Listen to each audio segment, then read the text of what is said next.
क्योंकि अगर यही रकम मैंने वैनगार्ड गोल्ड माइनर्स ईटीएफ के अंदर इन्वेस्ट कर दी होती तो इस एक साल के दौरान मुझे तकरीबन 14,000 पाउंड्स का प्रॉफिट हो जाता। ये पाकिस्तानी 52 लाख रुपए बनते हैं।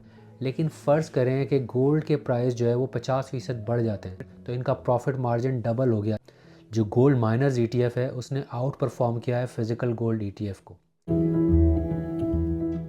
अगर पिछले साल जनवरी में मेरे पास 10,000 पाउंड्स होते और इनको मैं आई शेयर्स फिज़िकल गोल्ड ईटीएफ के अंदर इन्वेस्ट कर देता तो एक साल बाद यानी जनवरी 2026 में मुझे इसके ऊपर तकरीबन 5,200 पाउंड्स का प्रॉफिट हो जाता, जो पाकिस्तानी तकरीबन 19.5 लाख रुपए बनते हैं। क्योंकि इस एक साल के दौरान इस ईटीएफ ने 52% रिटर्न दिया, जो कि बहुत ही इंप्रेसिव रिटर्न है। लेकिन क्या ये गोल्ड के बढ़ते हुए प्राइसेस से फ़ायदा उठाने का सबसे बेहतर इन्वेस्टमेंट ऑप्शन था? The answer is no. क्योंकि अगर यही रकम मैंने वैनगार्ड गोल्ड माइनर्स ईटीएफ के अंदर इन्वेस्ट कर दी होती तो इस एक साल के दौरान मुझे तकरीबन 14,000 पाउंड्स का प्रॉफिट हो जाता। ये पाकिस्तानी 52 लाख रुपए बनते हैं। और वो इसलिए क्योंकि इस एक साल के अरसे में जो गोल्ड माइनर्स ईटीएफ था उसने 140% रिटर्न दिया। अब अगर दोनों को कंपेयर किया जाए तो जो फिज़िकल गोल्ड ईटीएफ था उसके मुकाबले में गोल्ड माइनर्स ईटीएफ ने 9,000 पाउंड्स प्रॉफिट ज़्यादा दिया। अनफॉर्चुनेटली मेरे पास तो 10,000 पाउंड्स नहीं थे तो ये अपॉर्चुनिटी तो मिस हो गई, लेकिन पूरी तरह से नहीं, because at the end eventually I also jump the gold wagon. और अक्टूबर में मैंने इसमें थोड़ी इन्वेस्टमेंट की थी और उसके ऊपर समझ लें मुझे 464 पाउंड्स, जो कि पाकिस्तानी 1,75,000 रुपये बनते हैं, इतना मुनाफा हो गया। क्योंकि इन 3 महीनों में भी जो गोल्ड माइनर्स ईटीएफ है उसने 15% रिटर्न दिया है और ये 5 गुना ज़्यादा है उस रिटर्न से जो आई शेयर्स फिज़िकल गोल्ड ईटीएफ ने दिया है, जिसके अंदर अगर मैं ये रकम इन्वेस्ट करता तो मुझे सिर्फ 90 पाउंड्स का यानी 3.5% का प्रॉफिट होता। अब इसका क्या ये मतलब है कि गोल्ड माइनर्स ईटीएफ जो है वो बेहतर इन्वेस्टमेंट ऑप्शन है फिज़िकल गोल्ड ईटीएफ के मुकाबले में?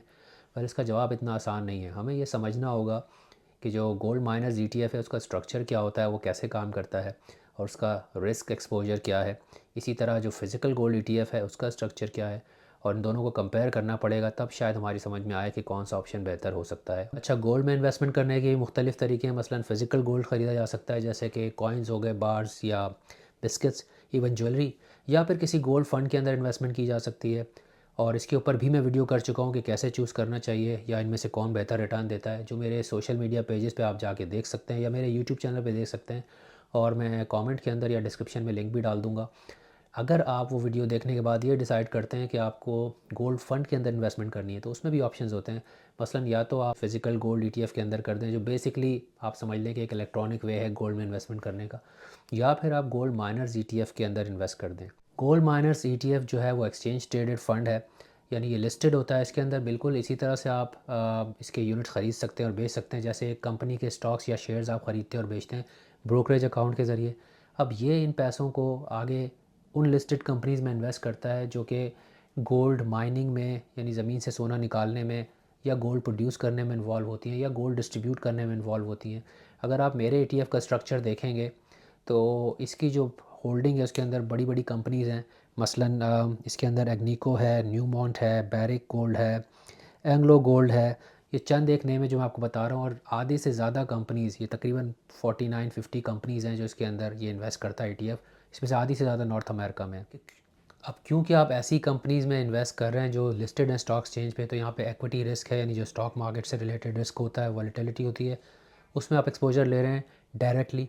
और इनडायरेक्टली आप गोल्ड में भी एक्सपोजर ले रहे हैं, क्योंकि जो गोल्ड माइनिंग कंपनीज़ हैं ऑब्वियसली इनके ऊपर जो गोल्ड की प्राइसेस हैं उसका भी इम्पैक्ट होता है, और गोल्ड प्राइसेस आपको पता है वॉलेटाइल होती हैं, उसमें भी रिस्क होता है।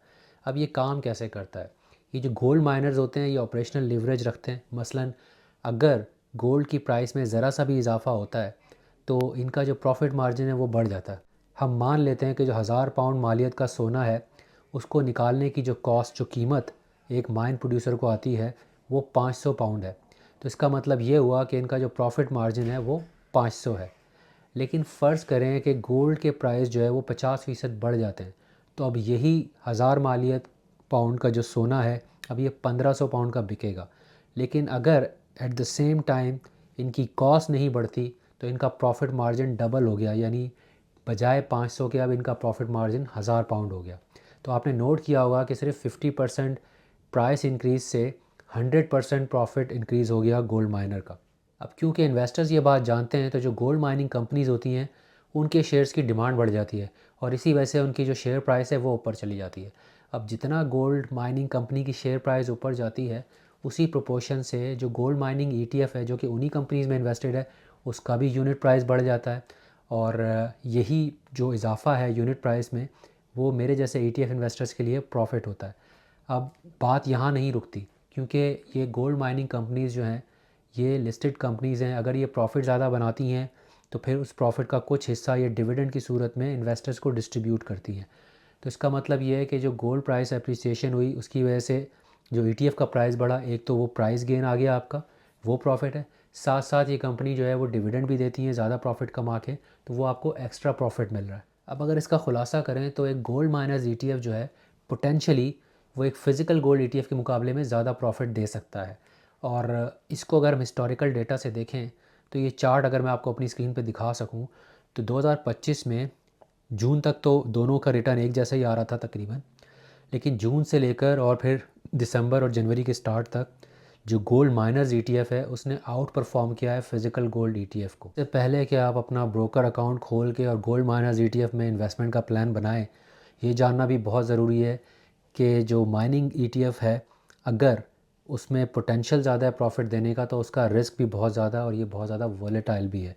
फॉर एग्ज़ाम्पल हमने 6 महीने की तो बात कर ली, लेकिन अगर पिछले 5 साल का डेटा देखें तो इससे पता चलता है जो फिज़िकल गोल्ड ईटीएफ है उसने मुसलसल और कंसिस्टेंटली आउट परफॉर्म किया है गोल्ड माइनर्स ईटीएफ को।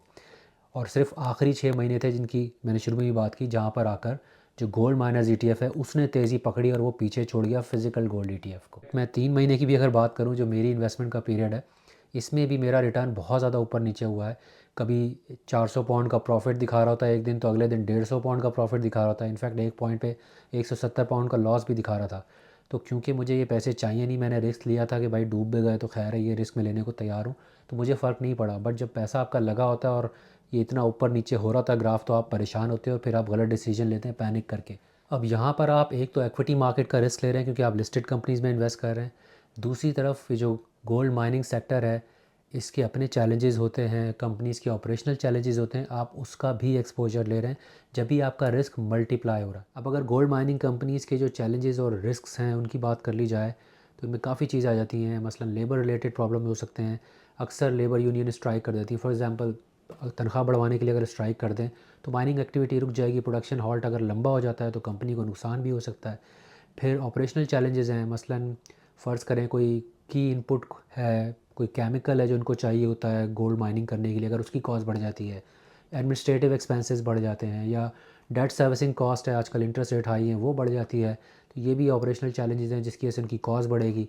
इसके अलावा रेगुलेटरी चैलेंजेस हो सकते हैं। फॉर एग्ज़ाम्पल इन पर टैरिफ्स लग जाते हैं, या कोई इंपोर्ट एक्सपोर्ट ड्यूटीज़ लग जाती हैं, या फिर फॉर एग्ज़ाम्पल कोई जो मिनिमम पे होती है कंट्रीज़ की, अगर उसको बढ़ा दिया जाए और जो लेबर लॉज है वो सख्त कर लिए जाएँ जिसकी वजह से उनकी कॉस्ट बढ़ जाती है, या फिर कह लें कोई लॉ ब्रेक करने के लिए, वायलेशन के लिए इनके ऊपर पेनल्टीज़ लगा दी जाएँ, या इवन एक्सीडेंट हो जाए किसी माइन में और उसको कंपनसेट करने के लिए कोई बहुत बड़ा जुर्माना अदा करना पड़े, तो ये सारी चीज़ें भी जो है माइनिंग कंपनीज़ को इम्पेक्ट करती हैं। फिर आगे हम बात कर लें अगर मार्जिनस की, तो गोल्ड प्राइस अगर बढ़ने से इनके मार्जिन इंक्रीज़ हो रहे हैं, तो गोल्ड प्राइस कम होने से मार्जिन डिक्रीज़ भी होते हैं। और बल्कि गोल्ड प्राइस कम होना तो छोड़ें, अगर गोल्ड प्राइस स्टेबल भी रहते हैं या बहुत तेज़ी से नहीं भी बढ़ते, लेकिन कॉस्ट बहुत तेज़ी से बढ़ती है, तो भी इनका मार्जिन कम हो जाएगा। और ऐसी सूरतों में भी ज़ाहिर है परफॉर्मेंस पे इम्पैक्ट आएगा, आगे डिविडेंड देने की जो सलाहियत है उस पर इम्पैक्ट आएगा। तो फिर वही इन्वेस्टर जो समझता है इन सारी बातों को, जो पहले बुलिश था वो फिर बेरिश हो जाएगा, वो बेचना शुरू कर देगा, डिमांड कम हो जाएगी, तो फिर नीचे भी आता है। तो ये वो सारे एडिशनल रिस्क्स और चैलेंजेस हैं जो गोल्ड माइनिंग ईटीएफ को ज़्यादा हाई रिस्क और ज़्यादा वोलेटाइल बनाते हैं, यानी इसमें नुकसान का चांस बहुत ज़्यादा है। और ये अमूमन जो फिज़िकल गोल्ड ईटीएफ है उसके अंदर नहीं होता, क्योंकि वो गोल्ड प्राइसेस को ही मिरर कर रहा होता है। बल्कि ये कहना भी गलत नहीं होगा कि जो फिज़िकल गोल्ड ईटीएफ है वो गोल्ड ही ख़रीदने का एक इलेक्ट्रॉनिक तरीका है। फिज़िकल गोल्ड ईटीएफ जो है वो डायरेक्टली रिस्पॉन्ड करता है इकोनॉमिक अनसर्टनिटी को, जियोपॉलिटिकल रिस्क्स को, और जो भी मैक्रो इकोनॉमिक चैलेंजेस हैं, मसलन हाई इंटरेस्ट रेट हो गए और आपके रिसेशन के ख़तरात हो गए, इन्फ्लेशन हो गई, और इसी वजह से इसको आप कह सकते हैं कि सेफ़ हेवन्स का रोल प्ले करता है।